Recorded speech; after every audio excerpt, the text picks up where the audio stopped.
welcome back to a brand new episode of NH Unscripted, where we are like a rolling stone.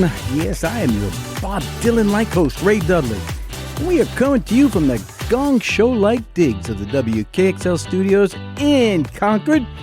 You know the routine. I got my Nehru jacket on, my bell-bottom pants, and my platform shoes. Y'all should be kicking back right about now on your waterbeds, firing up those lava lamps. Yeah, breaking out those transistor radios. The poor kids all got the 8 transistor. The rich kids got the 6 one, the 16 ones. Yeah, we know. 1450 AM, 103.9 FM in Concord, 101.9 FM for the beautiful souls in Manchester. Our URL, and yeah, we got one because we're cool, nhtalkradio.com. That is, I'm going to tell you a little bit more about that later. Right now, it is a privilege to thank my sponsor. That would be the law offices of Shaheen and Gordon, basically in Concord, but they got offices in Dover, Manchester, Nashua, Peterborough. I have said this before and will continue to say it. You live long enough on this earth, there's a very good chance you're going to need a lawyer. Trust me. For something simple, maybe you need workman's comp, maybe you get injured on the job, maybe it's a Social Security issue, maybe it's a trust or a will, who knows, maybe it's a drug thing. You never know. Maybe you get pulled over. You might need an attorney. Shaheen and Gordon, I'm giving you time to get out a pencil, that's why. Shaheen and Gordon, their website is shaheengordon.com. That's shaheengordon.com. Their phone number is 603-614-5560. We have been having a blast having them in. Lately, we're giving them the last Friday every month. Man, we have had some great conversations. Some of the stories these guys got are unbelievable. I think the last one we had was about Whitey Bulger and the Winter Hill Gang. Man, that thing was just crazy. ShaheenGordon.com. ShaheenGordon.com. Put that on your refrigerator. Put it with your legal documents. 603-614-5560. Okay, that's enough of that. There is an event coming up on March 13th at the Rex Theater down in Manchester, and it goes by the moniker The Jokers of Magic. We have the privilege today of speaking with Matt Donnelly. He is one of the Jokers. Good morning, sir. Good morning. Hey, thanks for having me on. Appreciate it, Ray. You are welcome. You are welcome. I am fascinated by this. So, before we get too deep, Matt, can you tell me a little bit about your background, how you got started in magic, and we'll get into a little bit about how this whole thing came about. Sure. I was actually a comedian most of my life, and I ended up being a comedy writer for Penn and Teller, and I was working on a show called Penn and Teller Fool Us as a comedy writer, and I basically, being friends with Penn Jillette, I was basically mouthing off about how it's easier to be a magician than a comedian, and he basically said that I should maybe learn one trick first before I judge. Dude, that's some cojones. I don't believe you did that. We were, I'm his podcast co-host, so it was a fun deal. We were definitely, messing with each other for sure. But then I thought I would. He basically said, before you become a magician, why don't you learn one trick first? And I thought, well, instead of just getting some card trick off of YouTube or something, I went to their mentor, their director, a guy named Johnny Thompson, who was a legendary magician in the 70s, who was their director before he passed away. And I learned a trick from him because I really wanted to mess with Penn. I wanted to learn a good magic trick. And working with Johnny Thompson, I ended up just falling in love with magic. And so I ended up doing a show where basically I did a Kickstarter. I learned 7 tricks from 7 magicians and put that show together. And I became a magician at 39 years old. Talk about late to the game. Wow. Yeah. No birthday parties for me. Was that an obstacle, learning so late, as opposed to? I mean, it's not maybe a dexterity thing, I guess. At 39, no, it is. I mean, yeah. Look, card tricks still fool the heck out of me because Penn said, he goes, if you start this late, you can't catch up. There are 12-year-olds who can deal bottoms and middles and thirds, you'll never catch up. He's brutal. So he told me, don't get caught up in trying to learn card tricks if you're going to start this late. You're a comedian. Just come up with comedy routines that use magic tricks, and that's what I've done. So you married comedy with magic. Now, yeah. So Yeah. Okay, so you had 7 tricks from 7 magicians. How did that first show go? Oh, terrible. I messed up 4 of the 7 tricks. And I'm going to tell you, if you're going to do your first magic show, do not do it with Penn and Teller in the audience. Oh, so this is the pro tip, eh? Pro tip. Pro tip, do not invite legendary magicians to your very first magic show. I did that, and that was a mistake. But one of the magicians I worked with was a guy named Pip the Magic Dragon. Yes. He had a little run on AGT back in the day, and he saw it, but he knew I was comfortable in comedy clubs because of my background, and so he liked what he saw, and so I spent my first 2 years touring comedy clubs with Pip the Magic Dragon and being his opener. Wait, okay, so wow! All right, let me back up just a bit. I have some notes. Yeah. I have some notes here.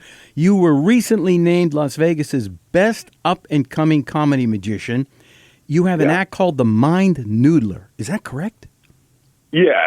I just came up with I basically want to come up with some funny name. Matt Donnelly can be a pretty common name, and so I just want to make sure I had like a magician's show or magician's name. So I came up with the Mind Noodler as a joke.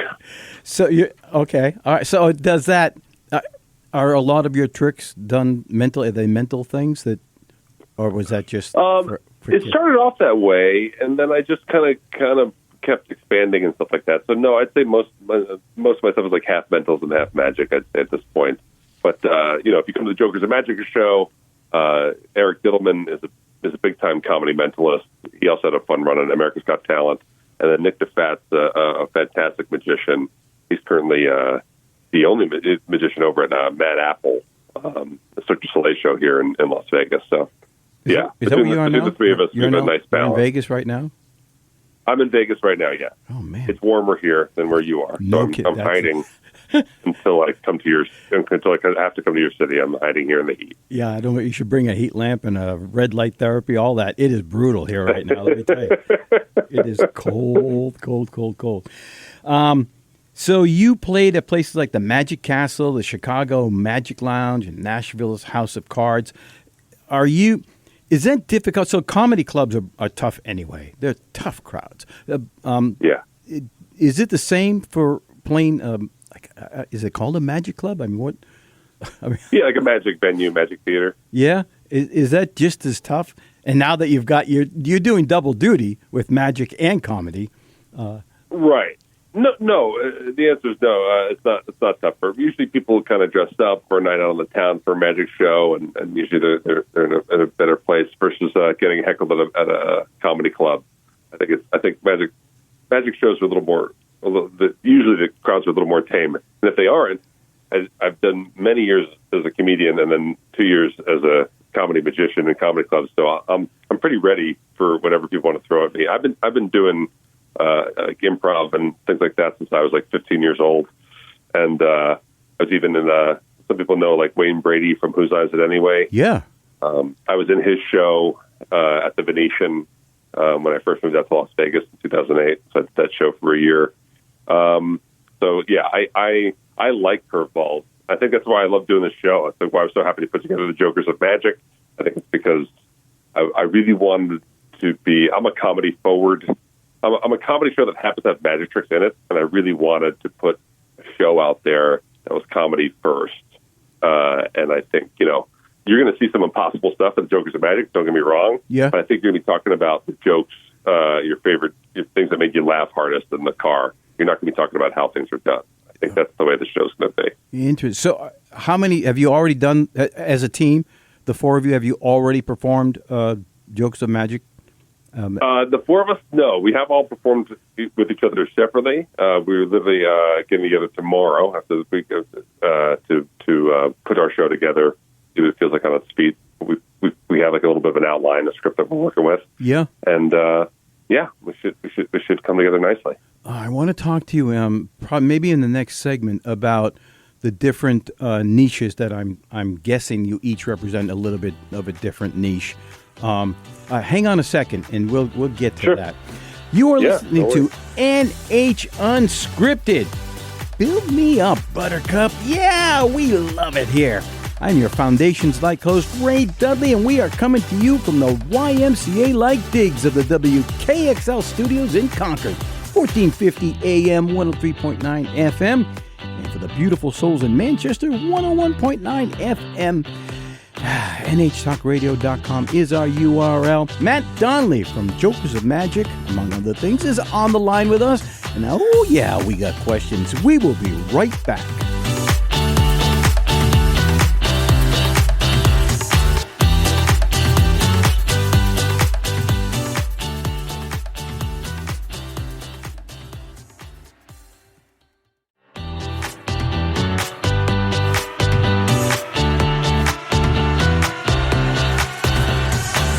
Welcome back to NH Unscripted, where we can't get no satisfaction. Yeah. I am your Rolling Stones-like host, Ray Dudley. We are coming to you from the Taj Mahal-like digs of the WKXL studios in Concord. My God, it's cavernous in here. We are talking with Matt Donnelly. He has a show coming up at the Rex Theater March 13th called The Jokers of Magic. You can kind of figure out from the title what most of that's going to be about. Matt, you've put this together. There are 4 different magicians. Are you all comedians as well? Yeah. I mean, all of us have a comedy background one way or the other. Okay. Mike and I officially have done comedy separately from magic. But Nick DeFat's one of the funniest comedy magicians working today, and Eric Dillman's one of the funniest mentalists working today. So it's a delightful combo. So let me read a little bit about what I have the notes on Michael, and then next block I'll do Nick, and then finally I'll do Eric. But Michael Mills has a contemporary and playful approach to comedy magic, which takes audiences on a thrilling funhouse tour of deception. Michael's journey into the world of entertainment began as a performer at the classic resorts of the Catskills in the Adirondack region. These early experiences laid the foundation for his unique performance style and love for magic. Most recently, Michael has appeared at the Chicago Magic Lounge, the Carnival of Illusion in Phoenix, and his one-man show, Fool Me Once, tours clubs and theaters across the country. Matt, how did you select these other gentlemen? Or did someone approach you with the idea and kind of offer people who might want to be in on it? Yeah, I think I went out.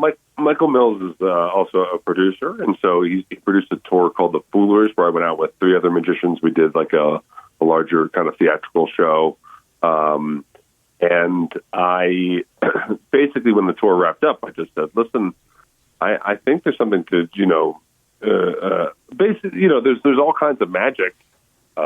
We know about fancy illusions and mentalism, but basically there are certain magicians that we're not asking people to think that we have superpowers. We're not asking people to leave being like, those guys should be out solving crime. Like, we want to be honest with our audience. We want to have fun with our audience. And so I think I basically thought there's a funny, forward way to do magic, and he was really into the idea. And so we just brainstormed together, and we tried to figure out, who else could join us. And Eric and Nick were the first people that came to mind. And so we asked them, and they said yes. So it was pretty great. So are you each have a different niche? I know nothing. I shouldn't say. I know very little about magic, or the world of magic.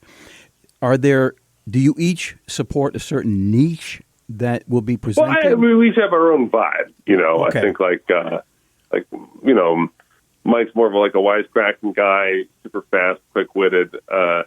Nick is kind of almost like a purposely awkward kind of nerd kind of character.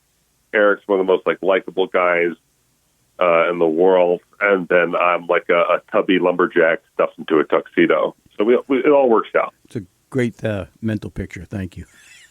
You're welcome. Good morning.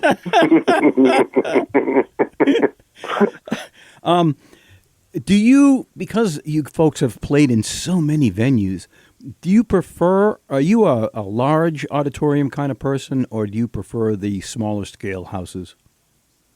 Oh, I like it all. I don't mind any of it. I think what's fun about big theaters is just the big energy that comes with the payoffs of magic tricks and things like that. Yeah.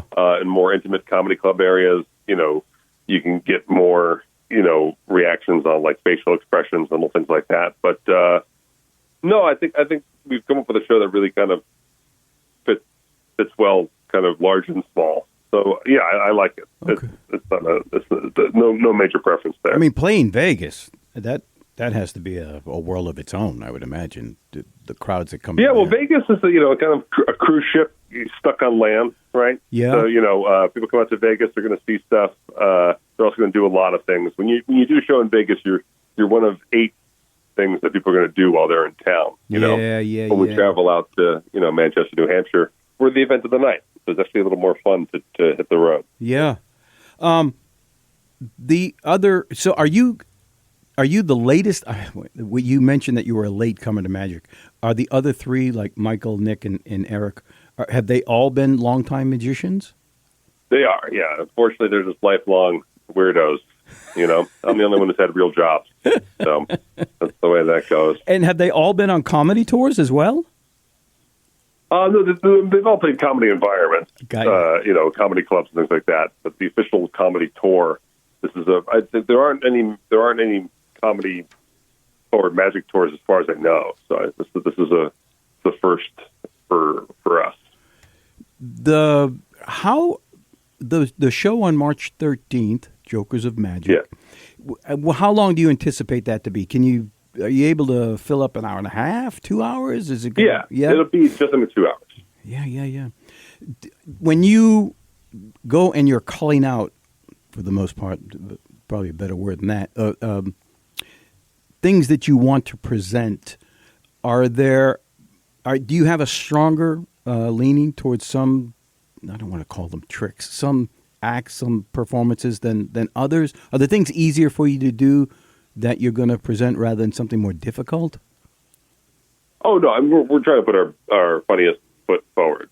So whether it's hard or difficult, that's what we're putting in the show.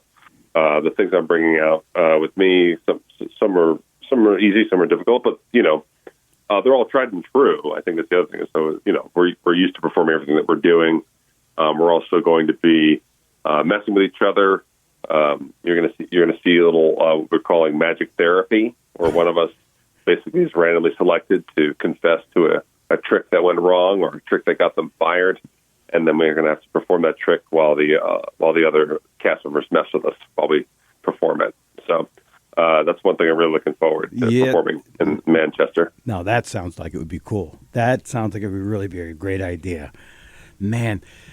I'm thinking that. So I know on the comedy circuit sometimes folks they like to try out new things at some of the events. You're making it sound as though this is not going to be one of those where you're coming out of the gate with, I got a little bit new material I'm going to try. And I was fascinated by the fact that all 4 of you would be on stage at the same time. I was thinking it was going to be very segmented, but it's not at all. Oh, no. We're doing a few things as a group, starting and ending as a group. And also the audience will have an actual say in how our show goes. We're going to play different games, kind of game show things that make the audience select who will perform next and that kind of stuff. So we won't even know. The material we're doing is all tried and tested and fantastic, but the audience will shape the show. We'll have a say in on how it goes. So there'll be audience interaction, like where people... Oh, a ton, yeah. Oh man, that would be fascinating. But again, we are, there to mess with each other and not with the audience. We're not going to be picking anybody in the audience. We're not going to, make fun of anyone. We are going to pick on each other and make fun of each other for sure. Yeah. You said that you hadn't done this before, basically, but so did you have any kind of a template for it? Have any of you messed with each other before on stage? Yeah, I mean, that's things like, because I come from a big improv background. Yeah. So I put together a lot of like little one-off shows here and there at festivals or, just for fun here in Vegas. And so I'm a Vegas guy, right? I like the idea of the Rat Pack. I like the idea of these classic guys all mess with each other on stage while they still show off their best stuff, right? Yeah. And so that's the kind of vibe we are really going for. So you're going to see 4 pros really messing with each other, and while they also do the stuff that makes them superstars. The Rat Pack, that is a great reference. A great reference. My gosh. Yeah, I almost wish that there were more of that still hanging around. It's a different day in time, but obviously that can't be. But maybe, who knows, maybe you'll respark something here, rekindle. I hope so. Yeah. Where would you think this would go? Are you hoping, is this a one-off, or you maybe in the back of your mind? No, this is a six-city, 2-weekend tour. And yeah, this is we're gonna see how this goes, and see how if we can do more. But tickets are already selling well in different places, so I'm already optimistic about that there will be more. Yeah. Because it's March, I don't think that would play into it at all. I mean, people still need to get out, and they love to get out. And the Rex is a beautiful theater down there in Manchester, so I would hope you'd have great audience attendance. I hope so. I find places that have winters, they all come out to shows anyway, and I love doing this. People come out in the cold and they can see your show. They're usually the best audiences. Dude, we're hardy. So I love playing. We gotta still get the eggs from the chickens and milk the cows. We're out there, rain or snow. No, man. I've done shows in San Diego, and those crowds are just they kind of laugh, they kind of do stuff. It's they don't need a break from it all. They're already living in paradise. Yeah. And, Yeah, thanks for throwing that out there. Hang on. You are listening to NH Unscripted. Get back, Loretta. I am your Beatles-like host, Ray Dudley, and we are coming to you from the not overly ostentatious digs of the WKXL studios in Concord. 1450 AM, 103.9 FM. That's Concord based on your transistor radios. NHTalkRadio.com is our URL. Matt Donnelly from Jokers of Magic coming up on March 13th at the Rex is on the line with us. We will be right back.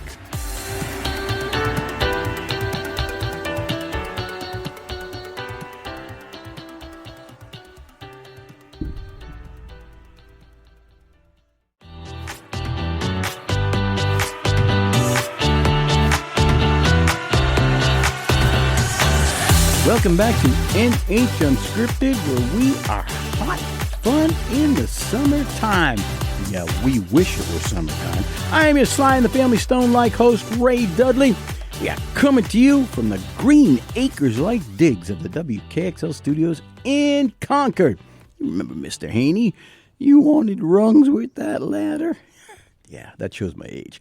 1450 AM, 103.9 FM in Concord, 101.9 FM for the beautiful souls in Manchester. We're talking about you guys down there today. NHTalkRadio.com is our URL. On the phone with us is Matt Donnelly. I'm heading towards Nick. Matt Donnelly. We are talking about the new show coming up at the Rex Theater in Manchester on March 13th. Called The Jokers of Magic. It does sound like it's going to be actually intriguing. Let me get this little blurb out about Nick. How do you pronounce his last name? DeFat? Nick takes the concept of a standard magic show and flips it completely on its head, keeping audiences laughing uncontrollably the whole time. As one of the most sought-after variety acts touring the globe, DeFat's wide-ranging appeal makes him a repeat favorite for theaters, cruises, universities, and many of the world's biggest brands from Disney to Cirque du Soleil. Nick's award-winning mashup of eye-popping magic and uproarious comedy has led to regular performances at the Magic Castle and multiple appearances on The Late Late Show with James Corden. Oh, there's a moniker. DeFat has performed at nearly every property up and down the Las Vegas Strip, including New York Hotel and Casino, where he's currently starring in Cirque du Soleil's hit residency, Mad Apple.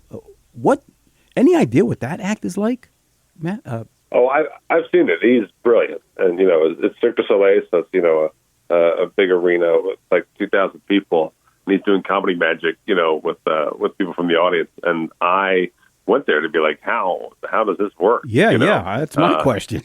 And he just comes out, and he's just a really funny, very funny, delightful, kind of awkward little nerd guy, and it just went super well. People just fell right into the palm of his hand, and I was really admiring it. It's really special. He's very funny. If you were to look at each of the magicians / comedians that are here, could you name like a strong, like one is a very good mentalist, one is a very good card, one is a very good illusionist. Could you do that? Would you be able to pick? Like, do I know who different people are like for that? Yeah. Well, looking at the four of you, would you be able to say, oh, well, if you want to talk about a mentalist, this is going to be Nick or Michael? Yeah. I mean, well, look, no. I mean, I think we mostly magic. But Eric Dittelman is a mentalist, and so we purposely grabbed him to have that be distinct. And the rest of us are just doing magic, but that would just be delightfully impossible stuff that we're doing. Yeah. So you've mentioned that word impossible a couple of times, and that there are some things which could go wrong. Why would you say that? What are there things that are difficult to perform that you just hope go correct all the time? I know you've done this over and over and over, but still, it is. Oh, no. I mean, look, like any job. Yeah. Like any job, things go wrong. Huh. Yeah.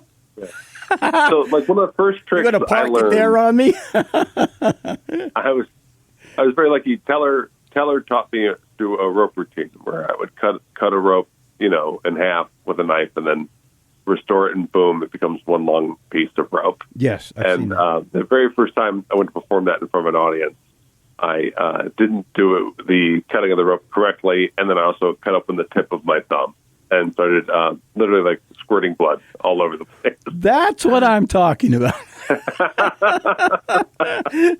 When you have to have a medic on site, you know that there could be a chance something might go wrong.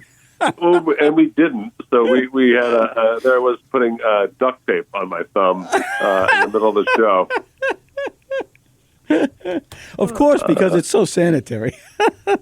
Right, exactly. And then, when you're doing comedy magic, sometimes, people think things are going wrong on purpose. So everyone's like looking at you like with puppy dog eyes, like, is this part of the show? And you're just like, no, I'm authentically trying not to bleed. Oh my God. Yeah, they would think it's fake blood, right? At some point, it's possible that they're not even going to believe it's real. Good. Yeah, grief. No. I've done that. I used to do a prediction where I would have a 3-digit number predicted and duct tape on my chest as a joke. And then when you get that wrong, there's nothing worse than ripping over your shirt. I knew you were going to say that. Seeing the wrong numbers and then just still having to remove it as it pulls chest hair off my chest. Man. So oh, man. I retired that bit. I don't do that bit anymore. Oh, really? Huh. Still have the red mark on your chest from where all those ripping that off? Exactly. Yeah. Oh, man. Do you find that there are certain, what do you call, not tricks, I really don't want to denigrate it by saying tricks, but are there certain things that you perform that audiences absolutely love and that you are audience favorites that you're anticipating they're really going to enjoy? Yeah. I mean, I do a card stab routine where I find a signed card while blindfolded with a knife, and my blindfold is actually just a really long piece of aluminum foil that I roll my head into, and then I also then a shaping. Once I rip it off, I shape tinfoil into the animal of the audience's choice. So that part that's usually a lot of fun. What, like people. A balloon? Like a balloon animal? Yeah, but I do it with tinfoil. Yeah. So origami with tinfoil? Yeah, I've gotten really good at it. It started off as a joke, but now I've been doing it for long enough. I take pride. I take pride in my animal accuracy. Well, we all have our strengths, don't we? What is it like on a circuit like this? Or do you still enjoy it? Are you finding that is it wearing you out after a while? Are there things that you're like, maybe after a year I might have to take a break? No, I don't even finish the thought, because we all went through something called 2020, and so good point. We all face that dark reality of like maybe we don't do this ever again. Yeah. And so, no, it is great to be on stage. Look, especially now, I think people are bombarded with news, whether they like it or not. And I think it's like we're just told so many things are terrible all day long, and I think like your phones make you have to know what's going on from the moment you wake up to the moment you go to bed. Yeah. So the fact that I can go out there with three of my buddies and really just make people laugh for a couple hours, really just clock out, right? Yeah. We have no newsworthy or political things in our show. We have no innuendo. We don't curse. We are just really funny, and it's just a big fun night out, and I really enjoy it now more than ever. Basically, what I call like provide that service for people. Yeah, thank you for that. We really do appreciate it. This is a crazy day. Did I see at one point you might have? Is there an age restriction, or you have two different shows? One is for younger people, one is for over 18. Is that? Did I see that? The show that we're doing in Manchester, New Hampshire, I believe we're considering kind of PG-13 or 13 and up. Okay. You know. Yeah. We are flying off the handles, so maybe a couple of words might fly out of our mouth, but none of our stuff is blatantly edgy or rated R in any way. So you'd still consider it's family-ish. Family-ish.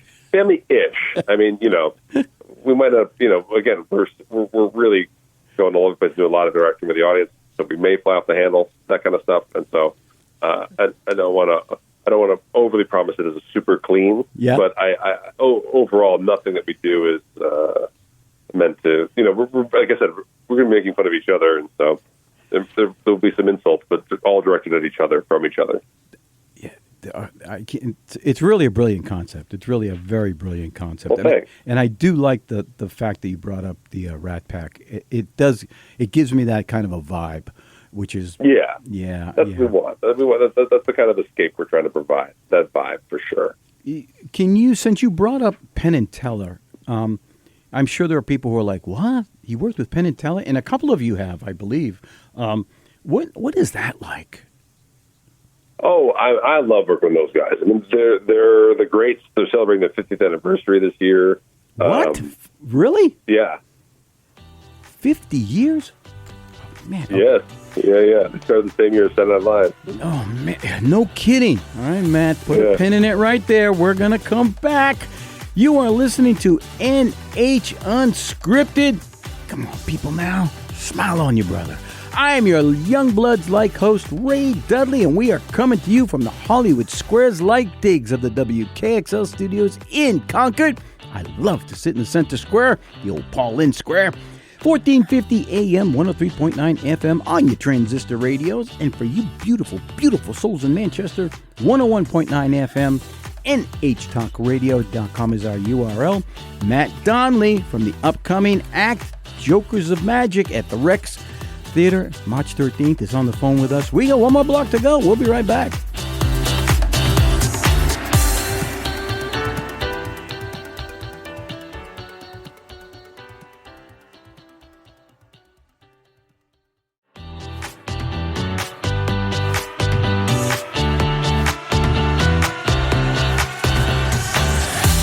Yes, sir. Welcome back to NH Unscripted. We are your spinning wheel-like people here. Yeah. That would make us your blood, sweat, and tears like host Ray Dudley. We are coming to you from deep within the bunkers of the WKXL studios in Concord. We are right next door to the air raid shelter, the old air raid shelter, believe it or not. 1450 AM, 103.9 FM for the souls in Concord. 101.9 FM for the beautiful, beautiful souls in Manchester. NHTalkRadio.com is our URL. It's where all the cool kids are hanging out. There's a button out there where if you were to go to the website, you could click it and listen live to everything that's going on throughout the day here at the station. You can also find archives of this show, which should be award-winning, by the way, just a little side note, as well as all of the other things. Matt, as well as all of the other things that take place at this radio station. We are definitely proud. Matt Donnelly is on the phone with me from Vegas. We are happy to have him up early. He will be performing with Michael Mills, Nick the Fat, I hope I pronounced that right, and Eric Diddleman. Jokers of Magic, March 13th at the Rex Theater, and we're chatting all things magic and that show.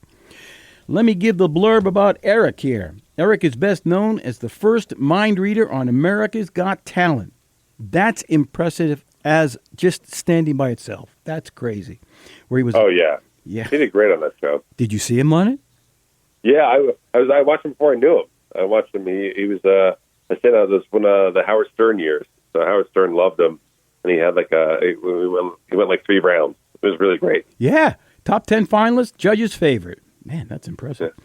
He's been a guest on Ellen, Live with Kelly and Ryan, and he's appeared on Penn and Teller. On Penn and Teller's Fool Us, where Penn called his act bordering on genius. Woo, baby.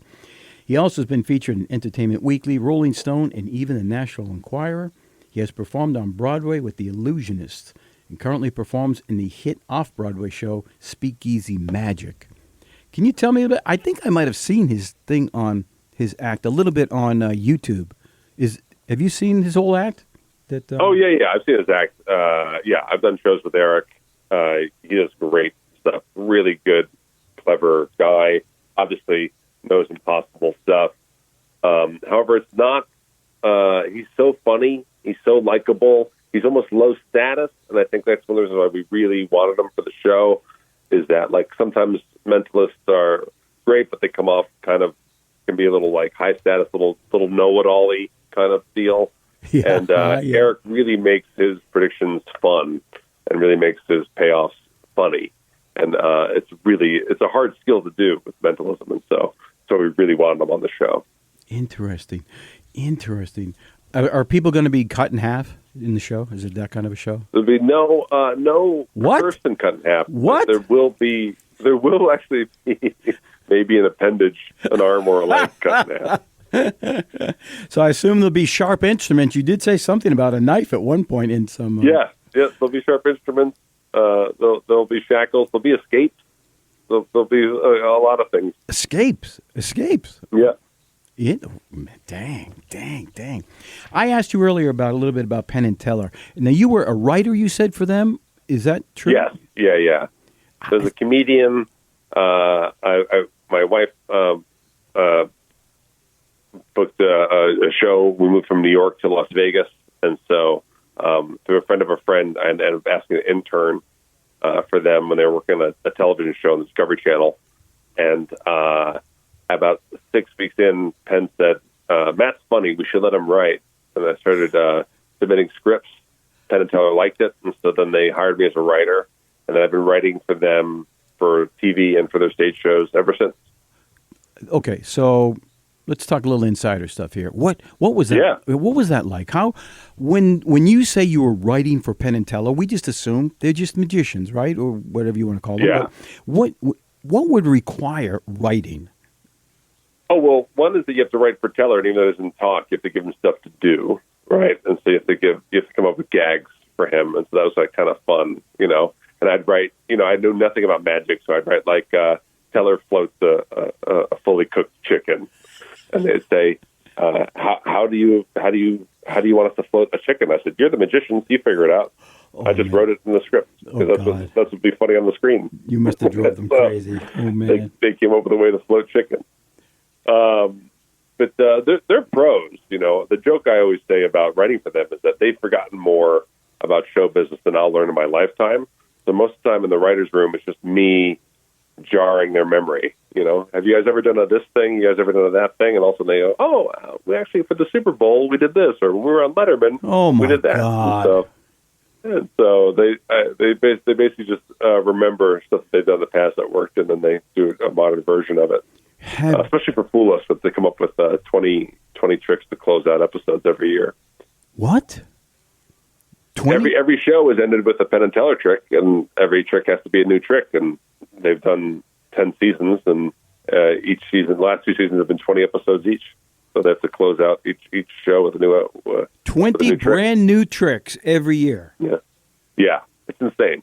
I can't even begin to fathom that, because I know that to make it at least smooth, I know they're smooth, that's it, and that a lot of it's second nature to them, but still, that requires some. You can't just figure it out in your garage and do it that night. I wouldn't think. No, but they're the greatest minds of magic, right? Teller has an encyclopedic knowledge of magic tricks and magic history, and the history of tricks, and then Penn is, just a genius and, one of the greatest talkers and a really good artistic concept. None of their stuff is just like, hey, here's a trick. It's all got some kind of intellectual buy-in. That's why they're a huge influence on me and on the Jokers of Magic show, is that we really wanted to, know that you're going to not just see and for my next trick, it's not the way it's going to go. It's not the way the flow of the show is going to go. Yeah. Man, I was thinking about that earlier after you had said that all four of you are on the stage at the same time, and you said you're getting together shortly to kind of firm that up. That good luck with that, because I think it's going to be the best part. I think the four of us in a theater all day joking around. We have a director. I feel like you want to warn him. I think he's the one you want to warn. Good luck. But I think the four of us are going to be messing around all day. It's going to be great. Dude, you guys are going to be rolling in the aisles yourselves. That's just going to be. Well, that's it. Talk about Saturday Night Live is the anniversary's here, and they're talking about that how they set up the show, and they basically purposely make sure you stay up all night on Tuesday. And Lorne Michaels says when they're tired, they let their guard down, and when they're at the goofiest, and that's the goofiest and silliest stuff comes out. That's the greatest feeling in the world when you're collaborating. And so, that's the part I'm most looking forward to is the collaboration and the rehearsal process of the show. I'm just going to assume there will not be any adult beverages involved in that.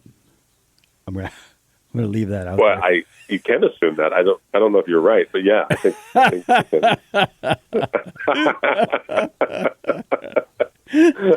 So when I know you're all grown up and you're all very good at what you do you ever think about running something like this by Penn and Teller just to kind of get their feedback on it?